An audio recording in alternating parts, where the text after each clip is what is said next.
Almara mo dito. Oh.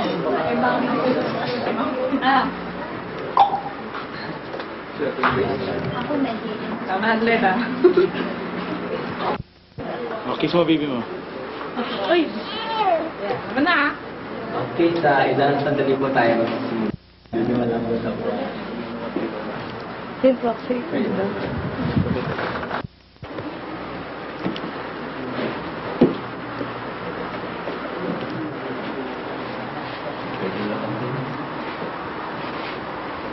Praise God.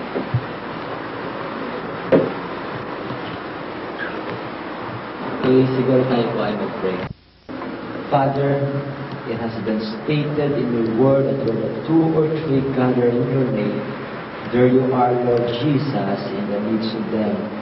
So we are assured that today, Lord, that you have been with us.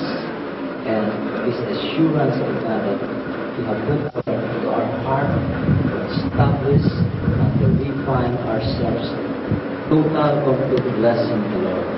Father, right now, we just commit everything to you. In Jesus' name, we pray it all. Amen. Amen. You can be seated, please.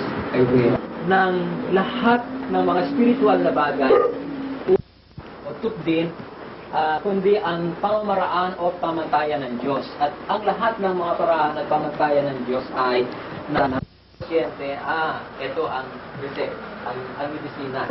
Wala akong ibang timbangan kung ito ay standard ng Diyos, kung ito ay pamantayan ng Diyos. Parang kisamin ito na buhat sa flooring, hindi natin alam ang sukat, maliban siguro sa kay tatay mga buhat yan sa floor, yan sa kisa ng diktasyon na sinasabi ng Holy Spirit.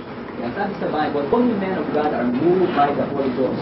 Kinikilos sila, inuudyukan sila ng Spirit. Kaya ang banal na kasulatan ay nailathala ito at nailimbag sa kaparaanan ng Diyos at sa tulong ng mga talento na ikinagkaloob ng Diyos sa mga tao. Kaya sa gamit ng isang bagay na hindi naman mo magagamit ayon sa kanyang katangian o ayon sa kanyang kasarian. Ngunit upang maging lapat ang lahat ng bagay at may pagpapala ito, ating ginagamit ang tangian. Mga baka sumama ng baka na wala nang hiningan. Kabalutod, sapagkat ang salitang ito dito, ilulubog ka sa puso. Kaya may mga reliyon o mga Panginoon ay tama na hindi na ating hindi nangyari ay umpisahan natin ang tama upang marahil maganap natin at magawa ang lahat ng tama ayon sa salita ng Panginoon. So, ang pagdito sa tubig ay propeta ng Diyos. Nung sila'y bata pa, sila ay dinidicate sa simbahan. Dinidicate sila sa kamay ng isang isang pari, isang ministro o isang lingkod ng Diyos o ano man ang ating pagkakatawag. Ating ngayong tingnan na ang ating gagawin ay yung may bisa at may kapangyarihan o may pagpapala na pinagkakaloob ng Panginoon. Maskin ang ating buuan sila. Ang aking misis ay tinuruan ko na kahit na ang kanyang baby ay nasa sinapupunan pa lang pa, may mga memory verse na. May alam na mga verses sa salita ng Panginoon.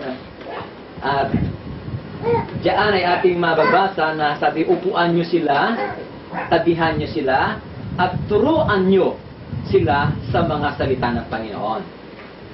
So, maraming bata ngayon ay magugulat ka, napakatalas ng kanilang bibig o labi, magmura, sumagot sa magulang. At sa buhay ng bawat mga pamilyang Kristiyano, pero hindi ito maganda ika na magpatuloy Ngunit maraming mga bahay na listener na ay ika nga nakakapasok pa sapagkat nagkaroon ng pagkukulang ang maraming mga magulang. Di nila tinuruan sa paraan ng Panginoon. Minsan ay bata pa nga, grade 1 o kinder. Ang itinuturo minsan, anak, sindihan mo nga itong sigarilyo. So, ang nangyayari ngayon, baliit pa ay ninigarilyo na. At minsan ay kakausapin na, anak, huwag ka munang manigarilyo sapagkat wala ka pang hanap buhay. Pag may hanap buhay ka na, saka ka manigarilyo, saka ka magbisyo. At dahil wala tayong magagawa, kahit na walang hanap buhay, kaya lamang sa magulang. So, ating tingnan na bilang mga magulang ay meron tayong obligasyon na turuan ang mga bata. Him to be. Abang mainit ang bakal, ay iyon ang formahin, hubugin mo sapagkat magagawa mo ang hugis na ibig mo kung siya ay mainit pa. So ating tingnan na bata pa lamang, sabi sa Banal Kasulatan ay sanayin ang bata. Sanayin sa paraan ng Panginoon. Sanayin na makarinig na salita ng Diyos. Sila. Pag sinabi kong praise the Lord, thank you Lord, thank you Lord sila, nagpe-praise the Lord sila. Meron akong second emotion kaagad sapagkat sila ay nasanay, nahubog doon. Pag sigaw ko ng the Lord is good, sumisigaw din sila ng the Lord is good. Pag sabi ko ng hallelujah, hallelujah din sila. Dahil ako may hawak na Bible, gusto nila may hawak din silang Bible. They imitate us. Ginagaya nila tayo. So, ating i-train sila ng mabuti. Train pagtsag. Ngayon, sunod nating nanay, ang siyang pinakadelikadong lugar ngayon. Nasabi ko yun sapagkat noong araw, yun ang pinaka-safe na lugar sa isang bata, sa isang sagot. Yung sinapupunan ng kanyang nanay. Pero sa ating panahon, hindi na safe ang tiyan ng isang nanay sa isang bata. Sapagkat nasa tiyan pa lang ang bata, nilalaglag na, inaabro na. Kaya hindi safe ang isang bata sa tiyan ng isang babae. Masyadong napipiligro ang isang bata sa tiyan ng babae. Yan ay sa ating panahon. Ngunit sa Banal na Kasulatan ng bawat mga tunay na Kristiyano, hanggang ngayon, yun pa rin ang pinakaprotektadong lugar, yung tiyan ng isang babae sa isang sanggol, kung siya ay Kristiyano. So ating tinitingnan na ang Diyos, bagaman lihim, ibig sabihin na hindi natin nakikita, hindi natin talaga abot, ngunit siya yung maraw. Dito lang siguro, para yung ating tagabuha ay yung pangalan. Alma.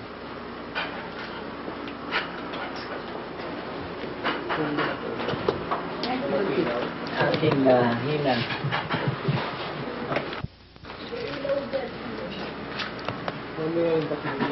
Thank you.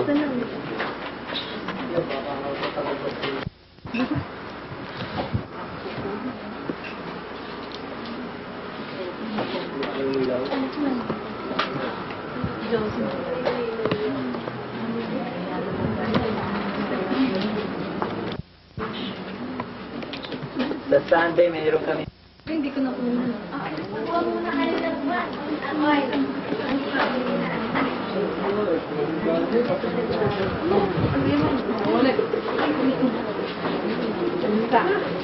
I have with me Brother John. His Brother John.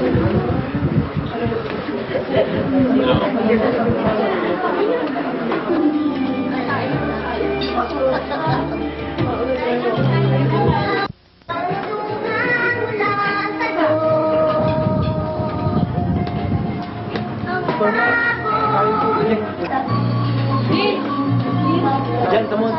George,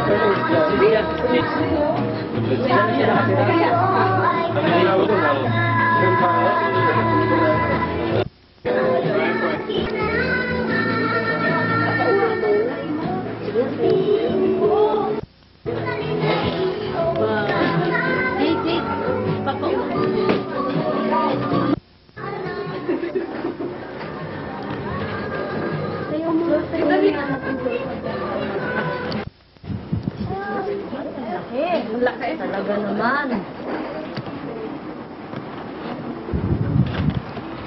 Laging tulog. Laging tulog.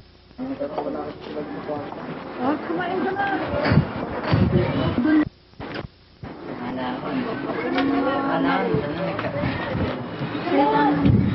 Sa'yo muna si Chico sa ano ba? Sa'yo natin yung baby. Hindi na. Ano naman, Ben? Tingin naman kayo sa camera. Tingin naman kayo.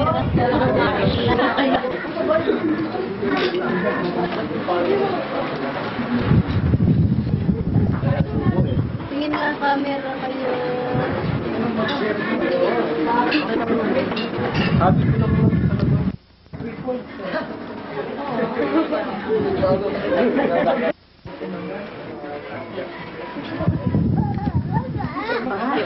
Oh, yun, tingin ka dun, oh.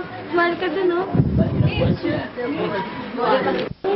Uy, gising ka naman. Ano ba naman yan? Kaya ka dun. Umuna, parang very hagang. Uy, kung gaganyan sabi, lumalaman ang kulay mo, eh. Lagi mo akong inuulit.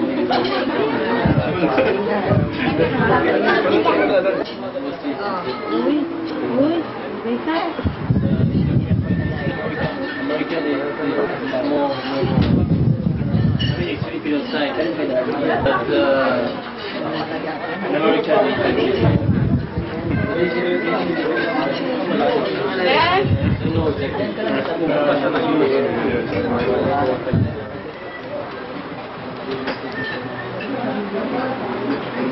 Uy, pa yan tulog. Ala, ala.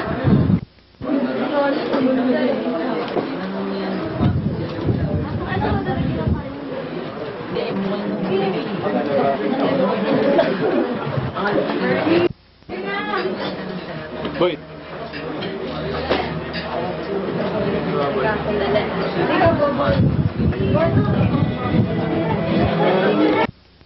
Ano ba silang barkada niya eh? Office mate ko. Kanina pa ako nung wala kasi kasi ako kumain ako. Game. Hindi na nga, iniisip ko.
Oh,